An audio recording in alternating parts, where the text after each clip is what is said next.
طيب بسم الله الرحمن الرحيم الحمد لله رب العالمين والصلاة والسلام على مبعوث رحمة العالمين سيدنا محمد وعلى آله وصحبه وسلم. سبحانك لا علم لنا إلا ما علمتنا إنك أنت العليم الحكيم تب علينا إنك التواب الرحيم. So insyaAllah pada malam ini saya berminat untuk berkongsi berkenaan tentang satu dapatan yang saya kira sangat menarik ya. Satu dapatan berkenaan tentang kewujudan seorang faqihah, seorang alim perempuan yang hidup pada kurun ke-6 Hijriah, hidup di Samarkand dan wafat di Halab ya, di Syria sekarang ini, di mana beliau rahmatullah alaiha merupakan seorang faqihah, anak kepada seorang faqih dan istri kepada seorang faqih juga. Ini tokoh kita Fatimah Samarkandiyah, merujuk kepada nama tempat asalnya daripada Samarkand ya, Samarkand di Asia Tengah.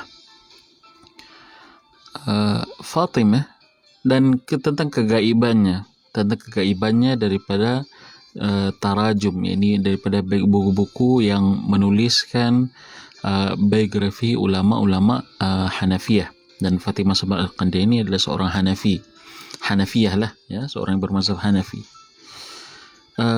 Dan kenapa saya sebutkan kegaiban itu, insyaAllah nanti akan saya jelaskan. Tapi saya ingin berkongsi terlebih dahulu lah siapakah tokoh kita ini ya. Sangat menarik apabila kita ketahui wujudnya faqihah yang dengan kaliber yang hebat sebegini. Tetapi mungkin kerana kegaibannya dan juga kegaiban buku-buku yang ditulis oleh beliau menjadikan kewujudannya kurang dirasakan oleh kita pada zaman sekarang ini. Okey. So pertama sekali saya dapati biografi beliau ini tidak ditulis dalam biografi khusus di dalam buku-buku atau di dalam buku Tarajum Hanafiyah, di mana nama beliau diselitkan dan di sirah dan juga sejarah beliau ini dibahaskan di bawah rubrik bapaknya. Ketika penulis buku ini, buku yang saya rujuk ini ialah Al-Fawaid Al-Bahiyah karangan Syekh Abdul Hayy Al-Luqnawi rahmatullah alaih, ulama yang mutaakhir juga, di mana beliau menulis sebuah buku yang menghimpunkan tarajum, menghimpunkan biografi ulama-ulama Hanafiyah, tetapi tidak disebutkan ataupun dikhususkan satu bahagian tentang terjemah ataupun tarajum ulama-ulama perempuan yang bermazhab Hanafi ataupun yang berkhidmat kepada mazhab Hanafi ini. Justru saya payah saya mencari ya. Saya mau cari kepada suaminya kah ataupun saya cari kepada bapaknya. Lalu saya temukan biografi Fatimah Samarkandiyah ini di bawah biografi bapaknya. Ya, di bawah daripada biografi bapaknya, Alauddin As-Samarkandi. Alauddin Samarkandi ini seorang tokoh yang terkenal lah di dalam mazhab Hanafi.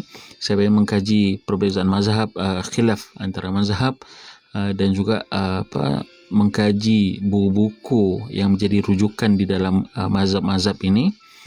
Pasti akan terlintas nama bapa kepada Fatimah Samarkandiyah, yakni Alauddin As-Samarkandi.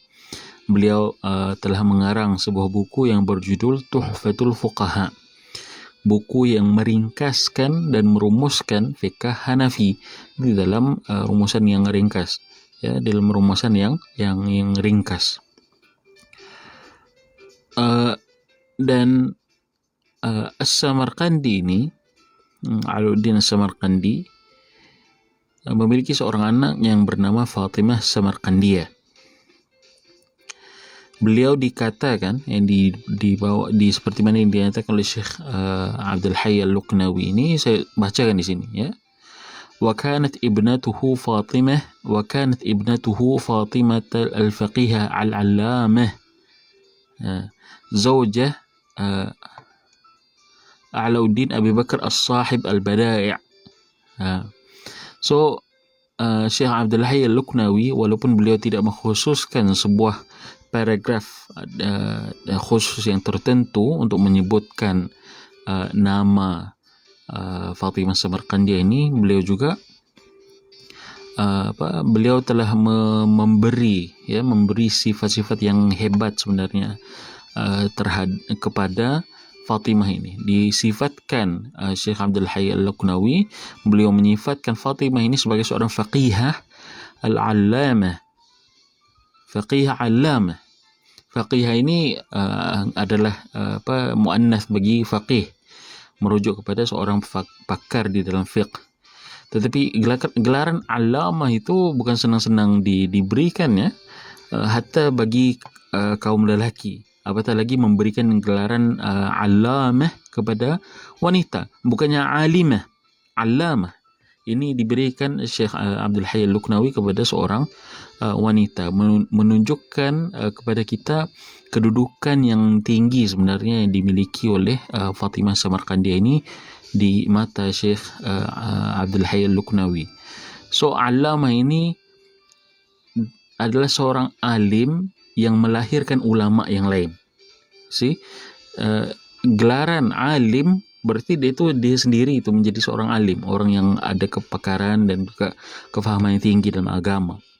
Tapi bila mana seorang itu dinamakan sebagai allamah, contohnya kita menamakan Syekh Al-Islam bin Taimiyah sebagai allamah, ataupun Syekh Al-Qardawi sebagai al-Imam al-Allamah, Ibnu Qayyim Jauziyah sebagai al-Imam al-Allamah, merujuk kepada kaliber seorang ulama itu bukan setakat menjadi alim pada dirinya sendiri, tapi juga melahirkan ulama-ulama yang lain. Berarti menamakan Fatimah sebagai allamah ini menandakan kepada kita bahawa Fatimah juga terlibat di dalam proses transisi ilmu itu, ya, dan disifatkan sini sebagai seorang faqihah dalam mazhab Hanafi lah, ya. Istri kepada Alauddin Abi Bakar Sahib Al-Bada', ini istri kepada Al-Kasani, istri kepada Al-Kasani, penulis Al-Bada' As-Sana'a' fi Tartib Syara'i. Mungkin bacaannya itu macam tersekat-sekat, ya. Tersekat-sekat di leher, ya.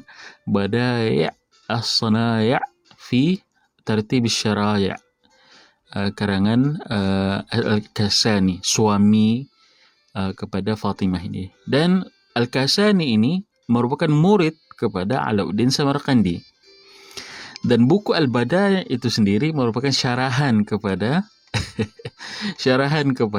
Tuhfatu Al-Fuqaha. Syarahan kepada Tuhfatul Fuqaha. Jadi the ring itu, dia ada macam talian yang sangat rapat antara tiga orang ulama ini. Dua orang ulama, seorang alim lelaki Alauddin Samarqandi dengan anak perempuannya. Dia mendidik anaknya ini dan menghafalkan anaknya of course bukunya Tuhfatul Fuqaha, dan juga dikahwinkan dengan muridnya Al-Kasani. Dan Al-Kasani mensyarahkan buku bapa mertuanya. Di dalam buku kitab yang terkenal itu, Bada' As-Sana'a'. Ini bila mana kita kaji fiqh secara komparatif, kita akan memang terlintas lah, akan merujuk buku Bada' As-Sana'a' ini. Okey. Kemudian kita sambung baca apa yang dinyatakan oleh Syekh Abdul Hayy Al-Luqnawi. وكانت تفقهت على أبيها وحفظت تحفته. Okey.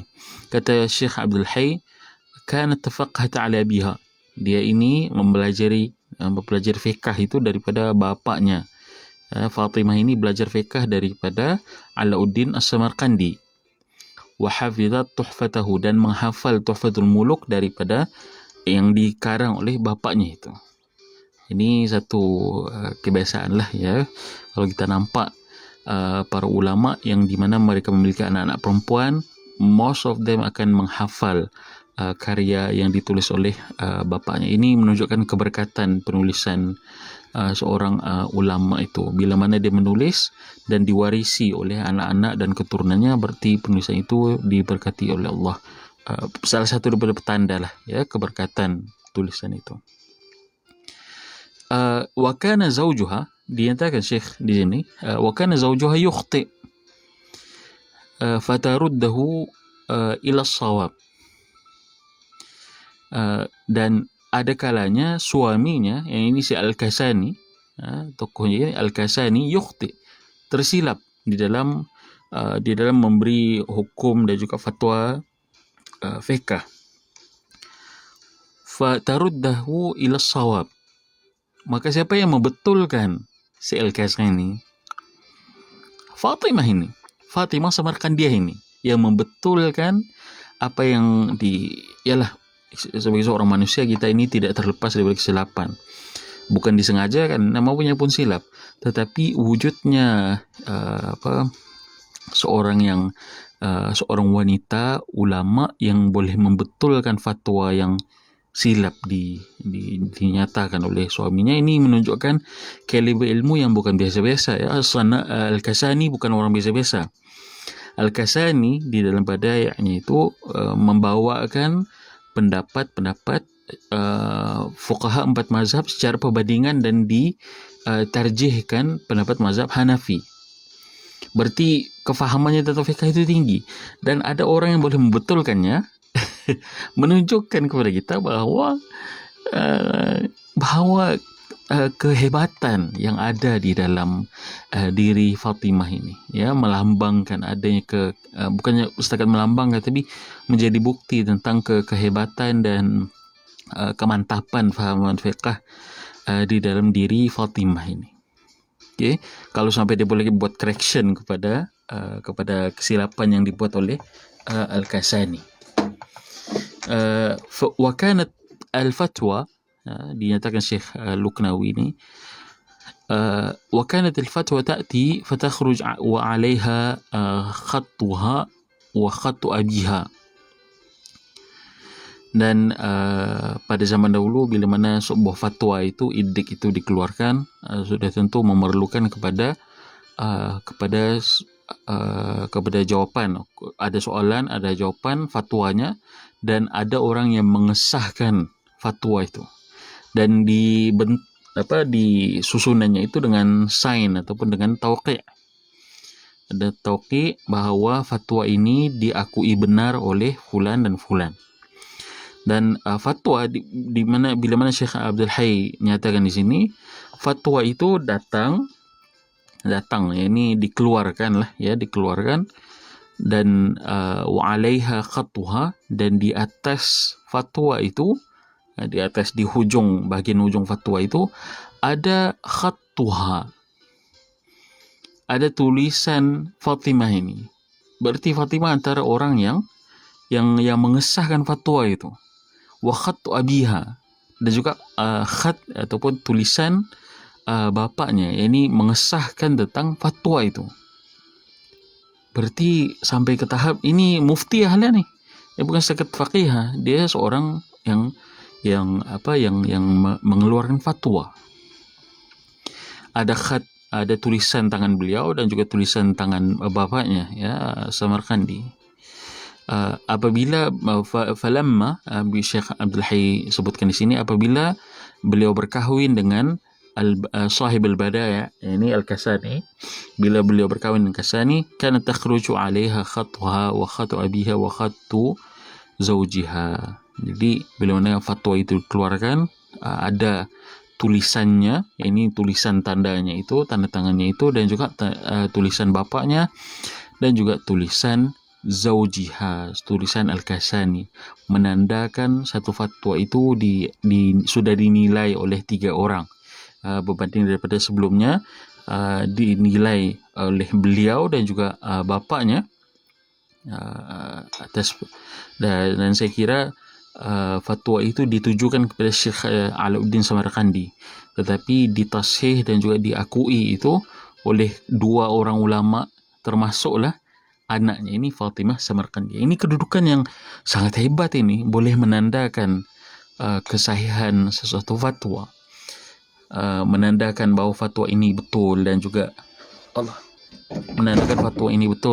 mu'tamad, boleh diterima ya, especially di dalam mazhab Hanafi lah ya. Dan ini saya kira satu perkara yang quiet and anomaly sebenarnya. Seorang faqihah menandakan, yakni mengakui dan juga mengiktiraf kesahihan suatu fatwa. Bila mana disebut sebagai allamah, muftiyah, kalau kita boleh sifatkan di sini, kita tambah lagi muftiyah. Tetapi sayangnya itulah ya, bila mana saya cuba cari nama beliau secara tersendiri, saya tidak temukan di dalam Tarajum Hanafiyah. Saya tidak temukan secara tersendiri.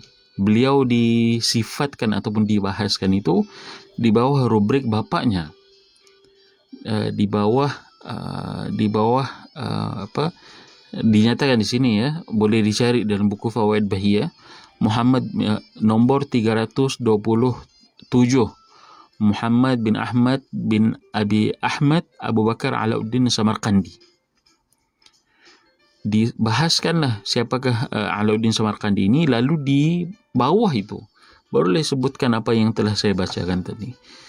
Dan memandangkan karya Syekh Abdul Hayy Al-Luqnawi ini agak mutakhir, agak terkemudian, kita mengharapkan bahawa nama Fatimah ini kalau boleh disebutkan secara bersendirian, seperti mana kalau kita tengok di dalam buku lisan, bukan Lisan Al-Mizan, Taqrib Tahdzib misalnya, disebutkan nama-nama perawi perempuan secara khusus, ini secara tersendiri. Tetapi mungkinlah ya, kita boleh bersangka baik kepada Syekh Abdul Hayy Al-Luqnawi, kegaiban itu berlaku kerana kenadirannya ya, dalam tempoh 1400 tahun ataupun 1300 tahun lah, sampai ke zaman Syekh Abdul Hayy Al-Luqnawi, penghasilan para ulama itu agak nadir munculnya syekh dan juga alamah seperti Fatimah As-Samarkandiyah ini. Okey. Dan saya cuba mencari juga sumber-sumber lain yang menyebutkan tentang Samarkandiyah ini, tapi saya jumpa ini dalam rujukan yang agak mutakhir. Syekh Umar Ridha Kahalah menuliskan di dalam Alam Nisa ya, Alam Nisa Al-Arabi wal Islami, di mana mengisahkan secara agak detail juga tentang kisah hidup Fatimah Samarkandiyah ini, bila mana beliau ini disifatkan sebagai seorang anak faqih dikahwinkan dengan faqih. Anak faqih betul lah, kerana beliau anak kepada Alauddin Samarkandi, dan dikahwinkan dengan faqih, yakni suaminya Al-Kasani, seorang faqih yang ma'ruf, dan dia sendiri adalah seorang faqihah ya, Fatimah Samarkandiyah ini. Dan dikisahkan ketika beliau sudah berkahwin dengan Al-Kasani, beliau dijemput oleh Sultan Nuruddin Zinki pada kurun ke-6 Hijrah ini. Ketika itu Nuruddin Zinki masih menjadi pemerintah Halab ya, dan beliau secara rasmi menjemput suaminya Al-Kasani dan juga menjemput Fatimah Samarkandiyah ini untuk tinggal ke Halab. Dan itu adatlah, kebiasaan ya. Kalau kita tengok para pemimpin terdahulu yang sangat mencintai ulama, mereka akan jemput para ulama ini ke bandar mereka untuk ikram, untuk mereka berikan layanan yang terbaik, berikan fasiliti yang terbaik. Maka Fatimah ini dibawa ke Halab ya, ke Halab. Dan dikatakan bahawa Fatimah As-Samarkandiyah ini begitu rindu untuk pulang ke Samarkand, ke Asia Tengah itu, bandar Samarkand ya. Tetapi setelah Nuruddin Zinki tahu kerinduan si Fatimah ini mau pulang ke tanah airnya, dipojoklah ya Fatimah Samarkandiyah ini, dipujuk dengan diberi hadiah dan seumpamanya oleh secara rasmi oleh Sultan Nuruddin Zinki, dan juga sebagai menghormati pemimpin yang telah mengikramkan dirinya sebagai seorang faqih, dan juga yang telah mengikramkan mengikramkan suami di sini ialah memuliakan, ya, yang telah memuliakan kedudukannya, yang telah memuliakan suaminya. So menghormati request daripada Nuruddin Zinki itu, beliau stay kekal di Halab. Para ulama ni bila mana diorang stay di satu kawasan, diorang tidak diam, ya, diorang bukannya duduk diam melancong begitu, no, diorang duduk di situ. Memanglah diberi segala macam bantuan, ya, bantuan untuk bantuan untuk tempat tinggal, bantuan makan dan seumpama itu. Tetapi mereka juga pada yang sama merasakan tanggungjawab untuk berdakwah itu. Maka para pemimpin pada zaman itu menggunakan ini sentimen yang ada, kecintaan untuk mengajar yang ada di dalam diri para ulama ini, dorang manfaatkan. Jangan dibiarkan para ulama itu secara bersendirian, berdakwah secara bersendirian, tidak disokong oleh secara rasmi oleh kuasa politik yang baik. So dalam keadaan ini, kuasa politik digunakan untuk menyebarluaskan Islam, which is a good thing.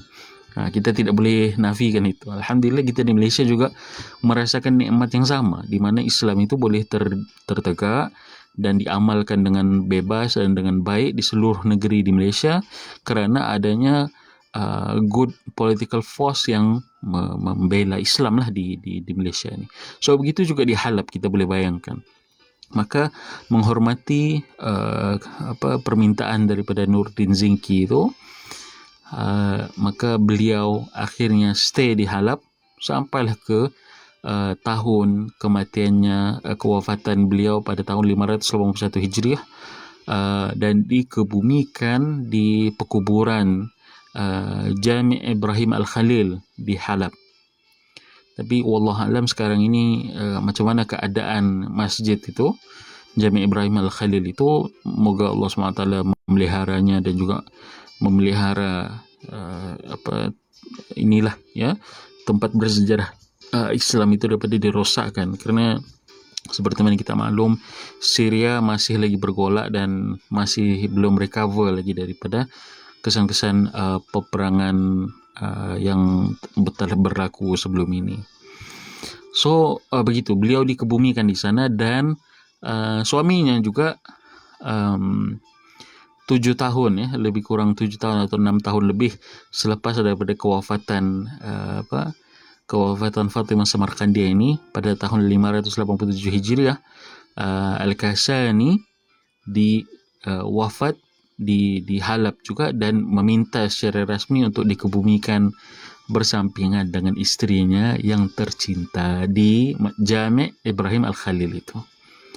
Semoga Allah SWT merahmati kedua-duanya dan juga ulama muslimin, ketiga-tiga mereka. Sebenarnya kita boleh tengok, ya, peranan seorang bapa itu sangat penting di dalam mendidik seorang anak, menghasilkan seorang anak sampai ke tahap ini, ya, tahap yang saya kira sangat nadir lah. Sangat nadir lah untuk kita temukan seorang faqih melahirkan faqihah, ya. Begitu banyak kita dapati di dalam kitab-kitab sejarah, ya, dan juga kita tengok di dalam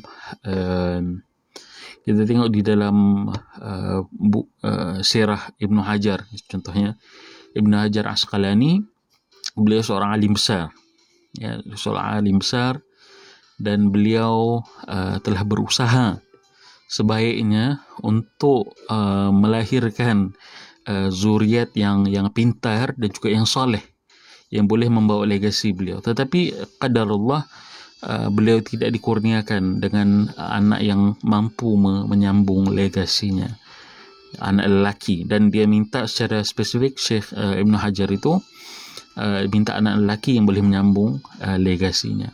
Dan kalau kita tengok di dalam kes Alauddin Samarkandi ini, beliau dikurniakan oleh anak perempuan.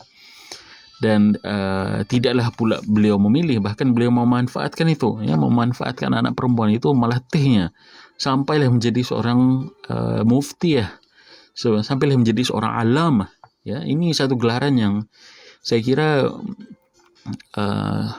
boleh diletakkan sebagai superlatif, tetapi kena pada tempatnya.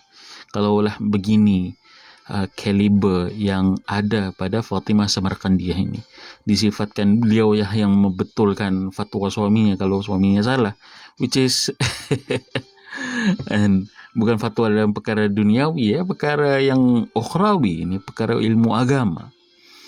Dan hal ini yang subhanallah lah, yang satu nikmat lah apabila seorang itu dikurniakan anak yang solehah, yang baik, yang pintar, yang boleh menyambung legasi bapaknya dan menjadi zukhur atau menjadi khazanah dan juga amal jariah bagi bapaknya. Itu satu perkara yang kita boleh cemburui, yang sebab perkara baik yang boleh cemburui ialah perkara baik yang seumpama ini, dicemburui. Dan kita berdoa agar Allah SWT mengurniakan kita zuriat-zuriat yang soleh, mengurniakan kita menantu-menantu yang baik.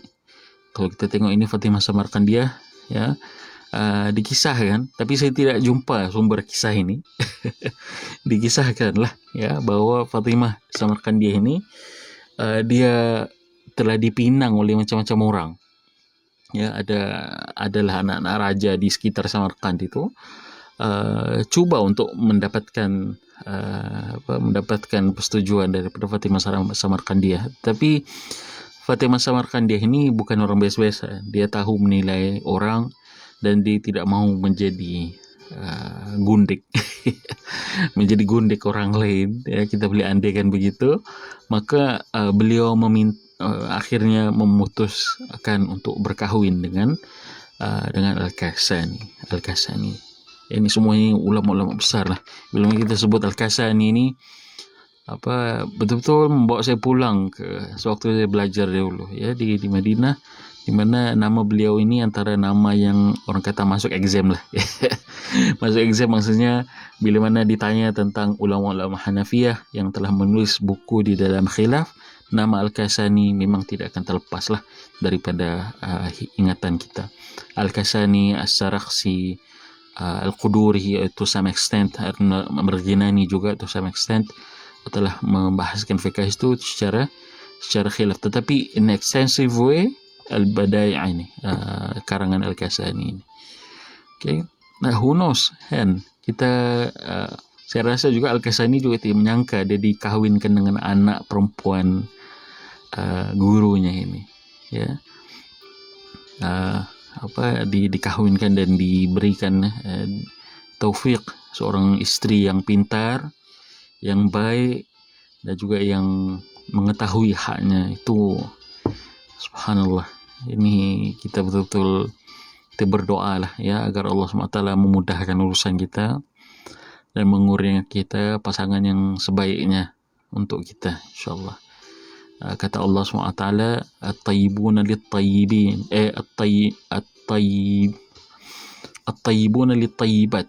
Siap saya dalam ayat Quran itu bahwa orang-orang baik itu ialah pasangannya orang-orang baik juga, itu secara lumrahnya. Orang-orang yang baik dia akan cari orang-orang yang baik, dia tidak mencari orang-orang yang jahat, orang-orang yang bermasalah. Dan inilah yang kita nampak di dalam pemilihan suami bagi Fatimah Samarkandiah ini. Dan saya tidak bayang, mungkin kalaulah Fatimah ini terkahwin dengan anak-anak putra yang ada di Samarkand, itu apa akan jadi kepada kehidupan beliau sebagai seorang faqihah, sebagai seorang allamah. Saya rasa keilmuannya akan merosot, keilmuannya akan merosot. Tidak ada kawan untuk dia murajaah dan tidak ada suami lah yang boleh membantunya untuk explore lagi lebih mendalam ilmu-ilmu agama, termasuklah ilmu fiqh itu. Jadi mencari pasangan ini juga saya kira bukanlah semata-mata soal kaya tidak kaya, tapi lebih kepada soal ngam atau tidak, apa yang kita cari dalam pasangan kita itu dan apa yang kita boleh berikan. Dan masuk ke situ pula saya mau cerita tentang Fatimah Samarkandiah ini.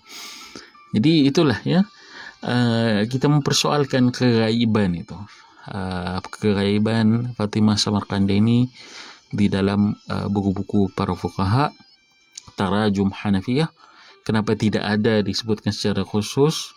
Mungkinlah kita boleh suggest untuk di masa akan datang siapa yang menulis biografi para ulama, tidak mesti ulama Hanafi, boleh jadi juga ulama fiqh secara umum, menghimpunkan senarai ulama-ulama faqihah ini yang ada di dalam merentas mazhab dan disusun di dalam satu buku.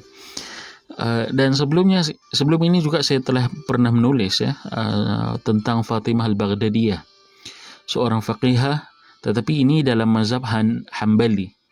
Ya, ini dalam mazhab Hambali. Dan Fatimah Baghdadi ini hidup menjadi anak murid kepada Syekhul Islam bin Taimiyah, agak mutakhir juga ya. Dan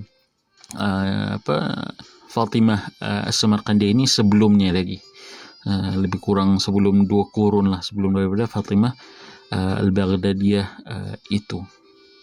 Kali ini juga membuka fikiran kita tentang bagaimana suasana pendidikan bagi perempuan pada zaman dahulu ya.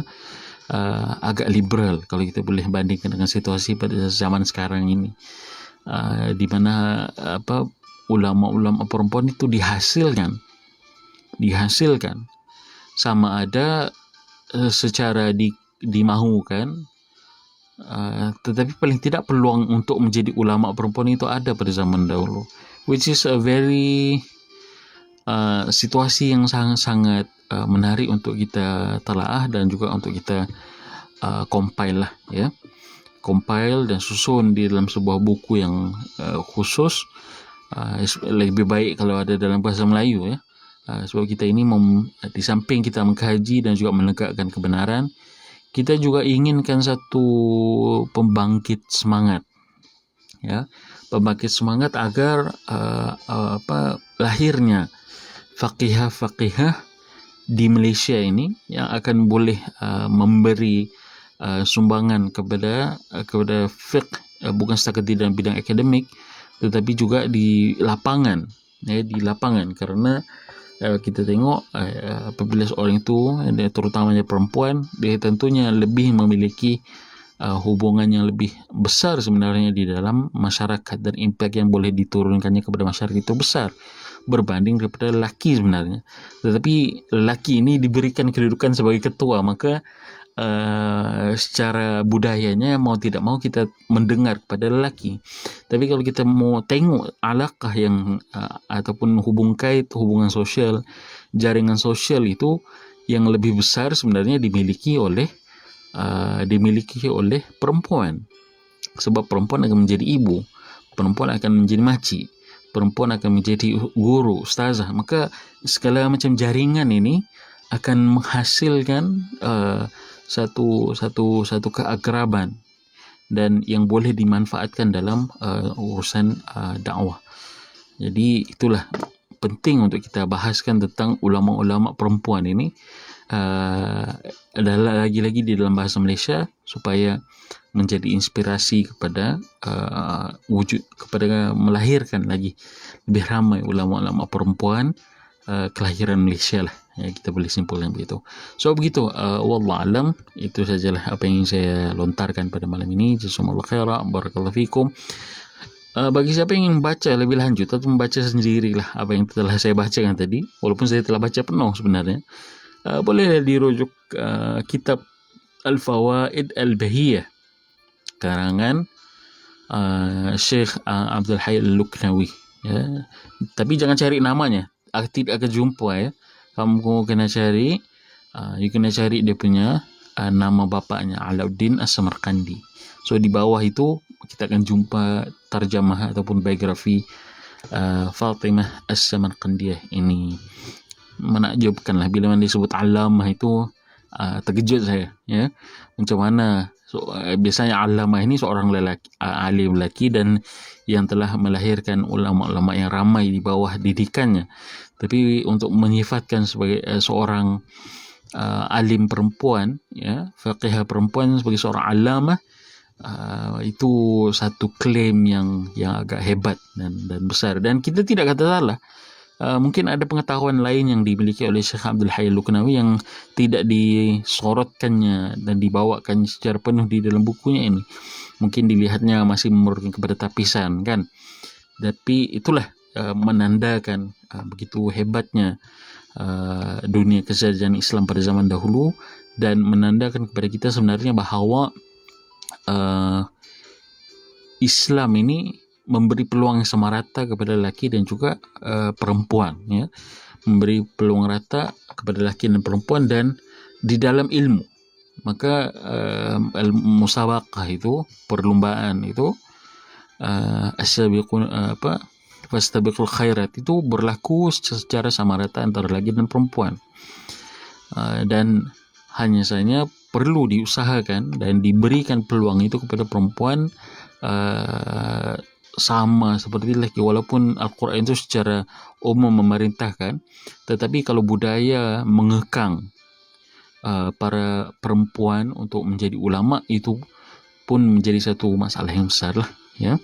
Jadi saya kira itu sajalah, ya, perkongsian satu hari ini. Wallahu alam. Selamat bersahur. Sekarang ini sudah 26 sudah jam 4 pagi, ya, 26 Januari 2022.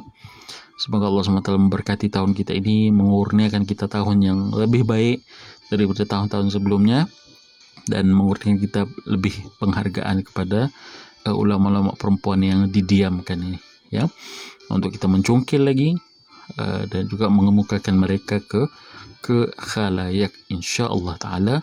So wallahu alam, subhanakallah wa bihamdika, asyhadu an la ilaha illa anta, astaghfiruka wa atubu ilaik. Assalamualaikum warahmatullahi taala wabarakatuh.